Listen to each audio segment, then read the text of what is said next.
मी सुद्धा 4.5 महिने झालं कंटिन्यू योगा करत आहे. त्याच्यापूर्वी मला सुद्धा व्यसन होतं, चहाचं व्यसन, सर्व व्यसन. पण आता ताईच्या प्रेरणेने आणि आमचे कोटापल्ले सर यांच्या मार्गदर्शनाने 2 वर्ष झाले त्यांच्यासोबत हे करत होतो. पण आता सर्व हे झालेलं आहे.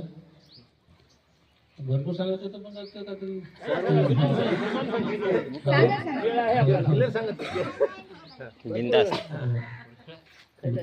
बलराम पाटील यांच्यामुळं भक्ती मार्गाची आवड लागली. 12 वर्ष झालं.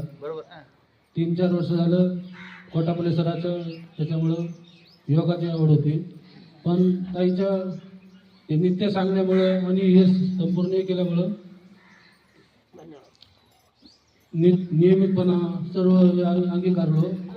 पण कुठतरी अजून 2-3 दिवस जरी योग केलं नसलं तरी ते भावना मनात निर्माण होईल, पूर्वीचे दिवस अजून येतात तरी काय असं नित्ययोग करायचं. माझा अनुभव सांगतो. कालचा तिरुपतीला जेव्हा गेलो होतो मी, तेव्हा दर्शन झालं नसल्यामुळं ते पिक्चरचे गाणे पण ऐकून अजून ते वाट जातो का की असं वाटायला होतं. 3-4 महिन्यापूर्वी पूर्ण 4.5 महिन्यापूर्वी पूर्ण डिप्रेशनमध्ये गेलो होतो असं मी. पण आता व्यवस्थित व्यसन नाही, काही नाही. त्याच्यामुळं गीत पण आहे तर अनुलोम विलोम करतो वेळेस गीत होईल. छान.